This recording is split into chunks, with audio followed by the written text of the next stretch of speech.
It's the best couch because I got it for free at midnight one night. It was like 5 blocks away, and I found it on the way home from watching Marvel movies. No, I made sure it was clean and stuff.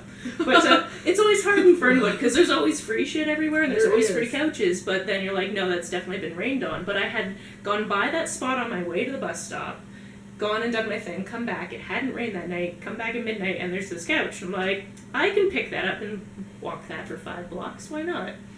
Totally have extra super strength like Jessica Jones. Let's tie that into the video.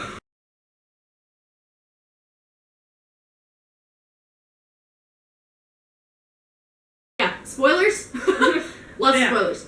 I'll probably just put a thing at the beginning of the video that says spoilers for everything Jessica Jones related. Yeah. Jessica Jones? Jessica Jones, what? That's a character? That's a...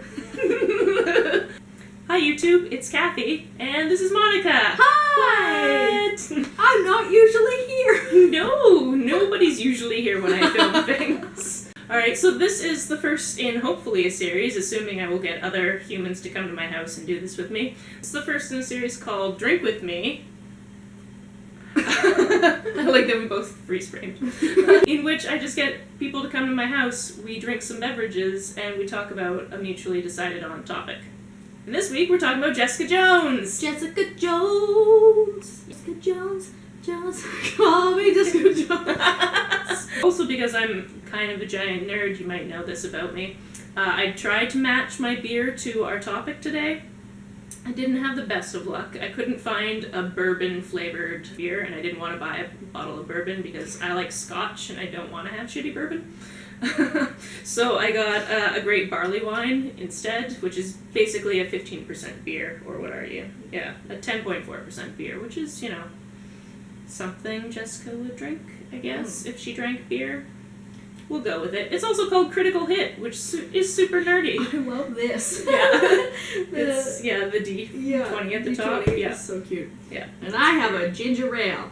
Yes. Because maybe that's what Jessica would have had as a child. It's true. You also do not have to drink alcohol to come drink with me. Yeah, first let's talk about how many women there were in the show and how that was amazing. So many women. Yeah, the cast had a lot of characters, and the characters in themselves were quite diverse. In personality, I mean. So we have Jessica, who is a deeply wounded, PTSD-riddled person who also happens to have superpowers, which I love that she just kind of glosses that over. She's like, I'm not hiding it, but I'm not advertising it either, which is just great. It's not something we've really seen from superhero-type characters before, which is cool. Yeah. And I didn't know anything about the lore of Jessica Jones before this. So I didn't actually know that she had super strength. And I guess you don't really know until a couple episodes in. You're like, whoa, wow, what? Yeah, exactly. I thought I missed something at one point too. Like in the very first episode, she jumps up onto the fire escape, and I guess I looked down or grabbed something at that point. So I was like, wonder how she got up there. And then she does something like that later. I'm like, oh, she can jump. Oh, she totally talks about how she can jump. She can't really fly, but she can jump and gracefully fall, which is pretty much the same thing. Yeah, Trish. Yeah. Who is going through so many cool things with the abuse of her mother, which I was like, whoa. Yeah, I loved that they took the stance of her cutting that character out of her life and continuing to do that. Yeah. Because it can be super hard to cut somebody out of your life, especially when we're told that, family is supposed to be everything in your life. But if somebody is abusive, you don't need them in your life. Yeah. So I love that was a running theme between, even though we didn't see her and her mom in the same room until I think the 12th episode or something like that. Yeah, 11, 12, 13, somewhere in there. So I loved having that background to how her and Jessica kind of bonded, because they weren't even really friends until the whole tragedy that brought upon Jessica's powers happened. I really super loved Jerry Hogarth and Pam's relationship. One, because, yay, we have a queer relationship.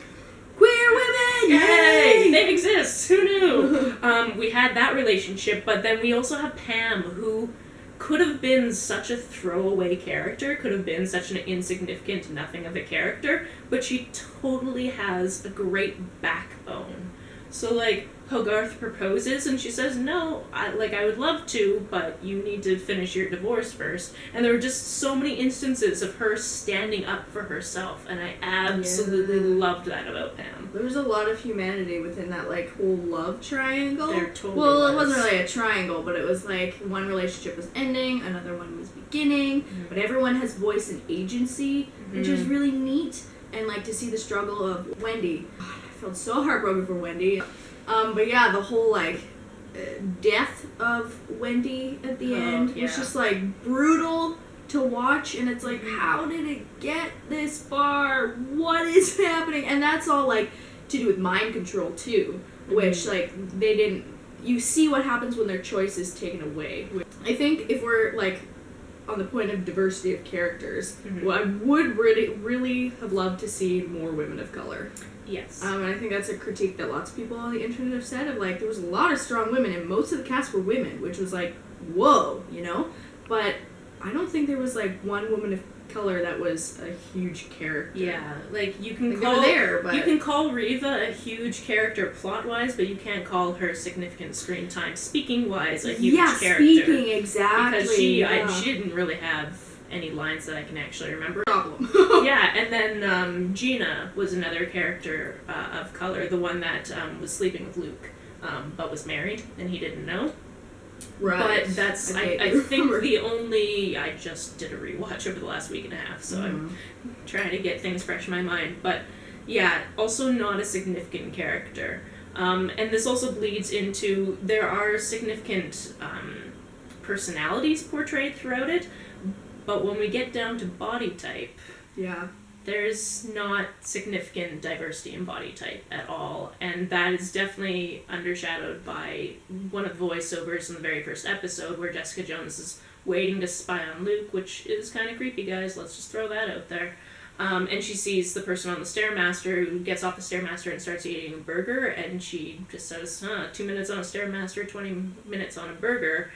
That was completely unnecessary, especially when there's maybe one, maybe two people in the entire cast, not even main cast, but entire cast of the show, that aren't very small. Like this. Yes. Which is nothing wrong with being small. Exactly. But when it's the only body that you see, like, that's the representation. Like, that's how people are in this world. And, like, the guys are all, like, super ripped. And, I mean, Kilgrave is kind of different, but, like... There's any bigger bodies at all, which is frustrating. And, excuse me, Jessica Jones, I'm gonna take like an hour on this burger, so you can just... I want me a 5-napkin burger. Which is funny, because that is a line from later. Hope says when she gets out of prison, that's what she wants them to go, and she's gonna have a 5-napkin burger. So, like, she talks about her love of food, but she's also a track star, and also just that super thin that we see in most of the bodies in the show. So, most of the female bodies, anyway. Can we talk about Hope next? Because what I really want to talk about was how this show handles abortion. The way that the show handled... talking about abortion was amazing, because there's this huge myth that abortion, like, oh, well, everyone should have the choice to have an abortion, but, like, no one would really choose that if they couldn't. And it's like, no, people want abortions all the time. And Hope describing to Jessica how she feels to be impregnated with her rapist baby, and how it's as if she's being raped over and over and over again. That's so powerful to hear, and it's a very, like, true telling of what that might be for some people. So just to have a character just honestly say, like, yeah, I want an abortion, I do not want this happening to me because I didn't have any choice in the matter. Yeah. That was amazing how they handled it. And then she got the abortion. Yeah. Right? Like, she tried to get herself beat up first. Yeah, she tried to... sad. Yeah. That's a reality, too. Yeah. That so many people face who may have uteruses. So it was just, like, really well done. I was like, oh, thank you, Jessica Jones. Yeah, and along those lines, I really loved that the word rape was said over and over and over again when Jessica was talking about what Kilgrave did to her. And he's like, no, I wouldn't call it rape. Like, you were in 5-star hotels and living a great life. And it's like, no. When you take away my choice to be in that situation, rape. Yeah, 100% of the time. Really well done with actually naming what it is. So it's like, yes, we're talking about abortion. Yes, we are talking about rape. Yes, we are talking about manipulation and what this can do to people. And yes, we're talking about PTSD, which is amazing. Yeah, the portrayal of PTSD in this is so good. Because many times you'll see the narrative of once and done. So, okay, we've talked about this thing once. We don't need to ever bring it up again in any future episode or any sequels or anything like that. Obviously, now that Kilgrave is gone, she no longer has PTSD, right? No, that's not how it works. Nope. Not at all. And to use a great metaphor from a friend of mine, like, it's like having a sports injury. Like, you might not feel it on any given day, but if you turn or you read something or anything like that, it might come right back to you, and it'll come back when you least expect it, because everything happens when you least expect it. Yeah. The thing that's so nice about the portrayal of PTSD in the show, a couple of things. First off, it was, like, taken head on. So they weren't dancing around the issue. It's just like, this is what this person is dealing with. And PTSD is so different for so many different people, right? Yeah. Because you might be suffering for different reasons, obviously.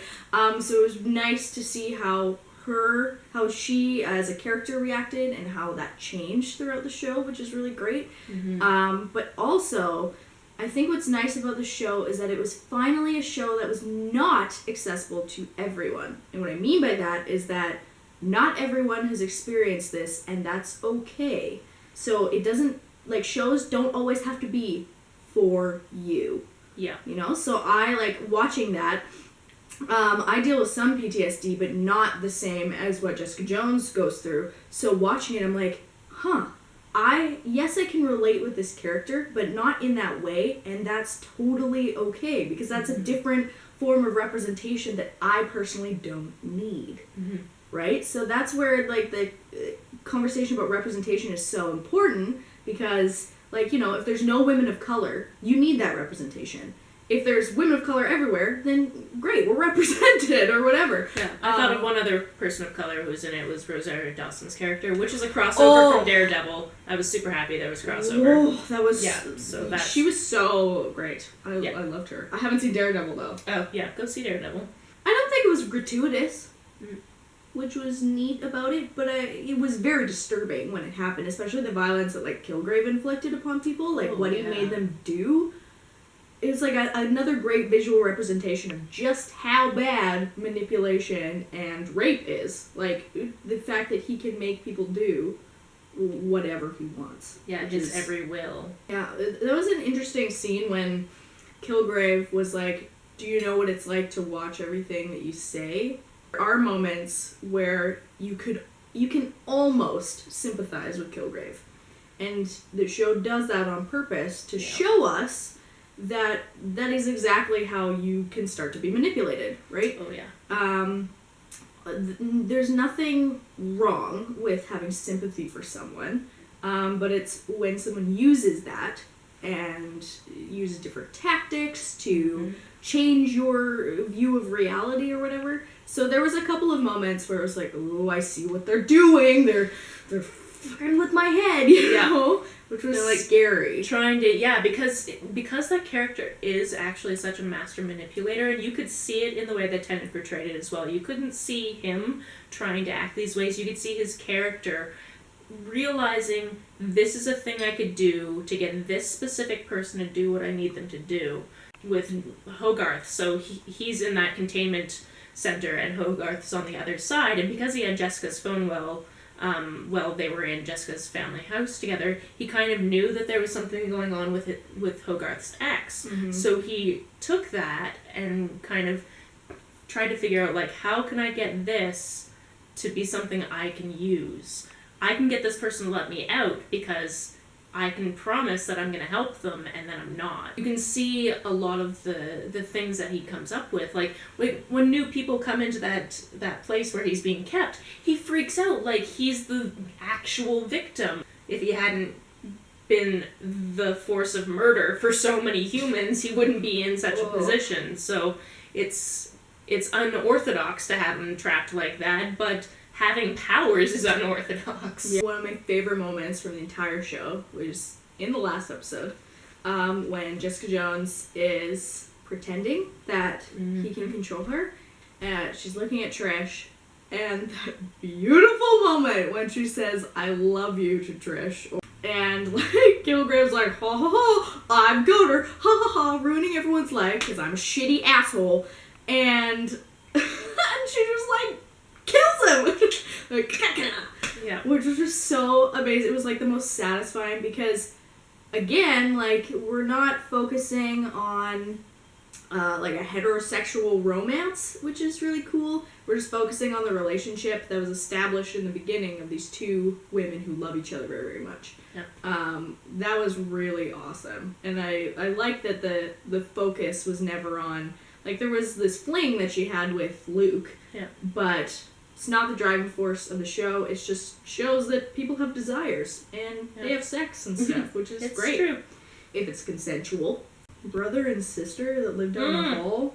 Reuben and Robin. It took me so long to realize their names were so Reuben adorable. and Robin. Because you never hear them at the same time. You hear Robin, you hear Reuben later, and you're like, wait a second, they're Reuben and Robin and they're twins? Aww. / oh, why did you do that to your kids? Yeah.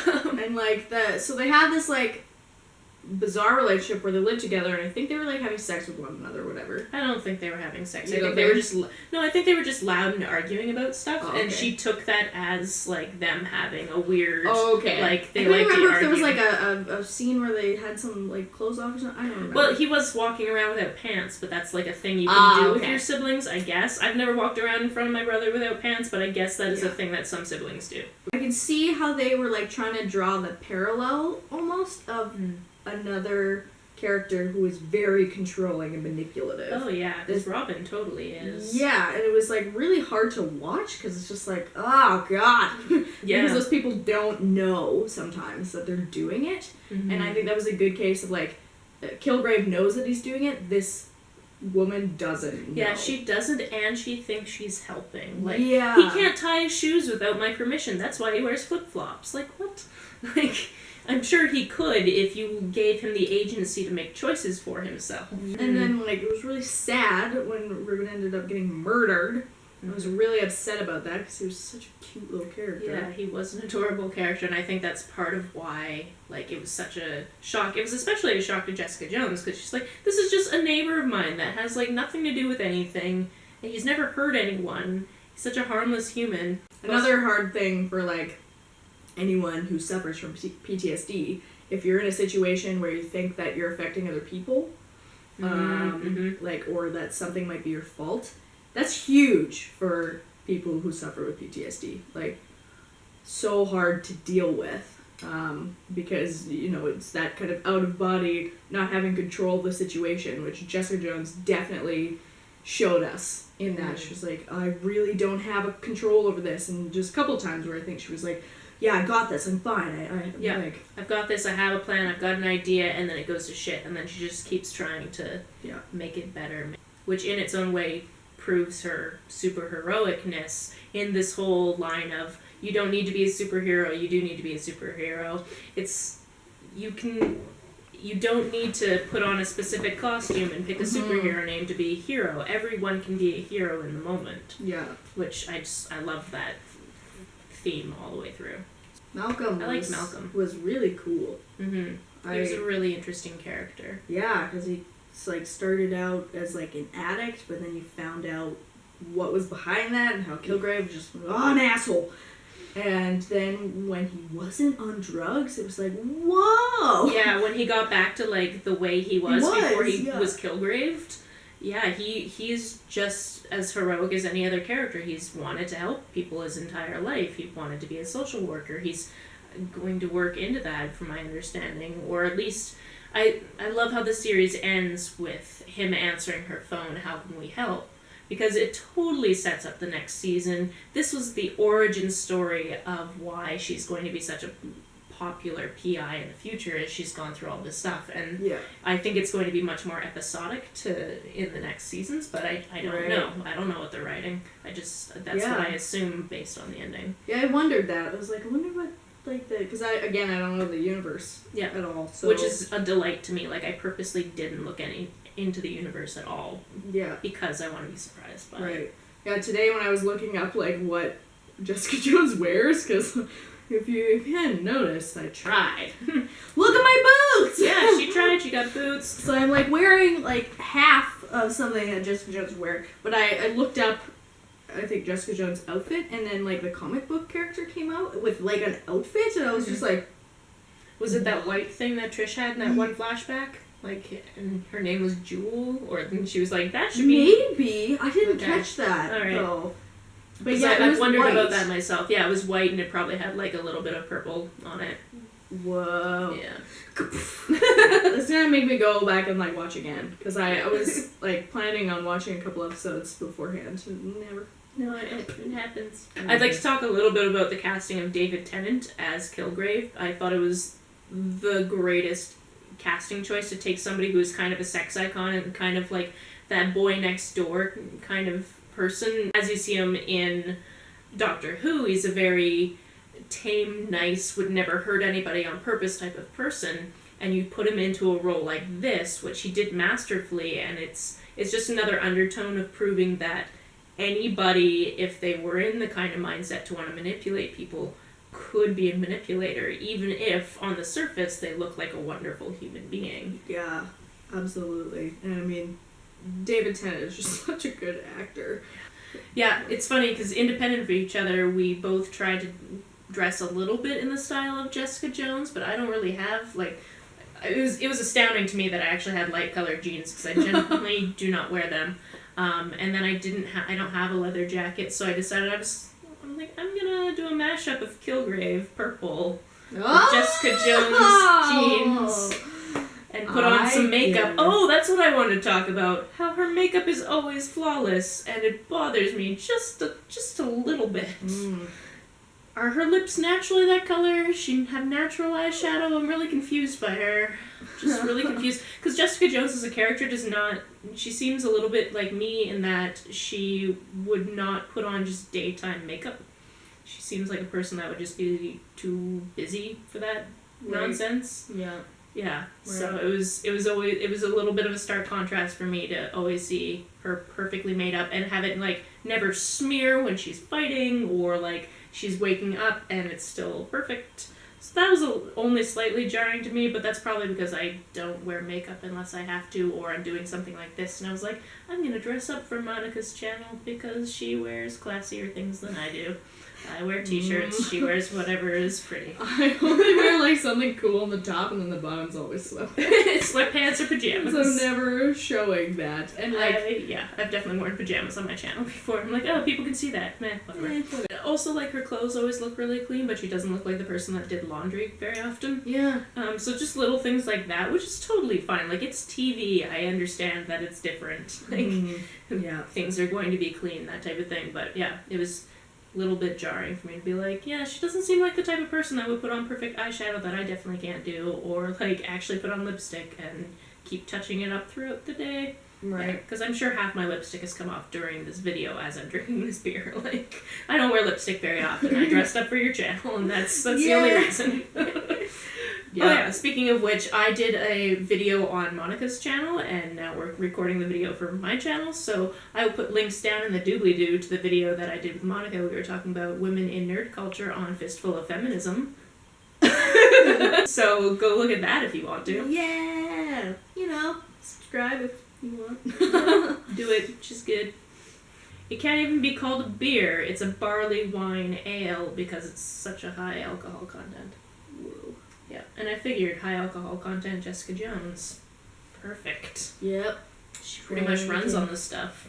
I really did enjoy her line when she's first talking to Luke in the bar face to face for the first time. She just keeps pouring her drinks as ladies' night. And it's like, I've never seen someone your size put away so much alcohol. She's like, yeah, I don't get asked on a lot of second dates. I was like, aw. Although that does reinforce like the stereotype of the man paying, but yeah, it's true. That's only if you put the level of analysis into it that these type of people will do.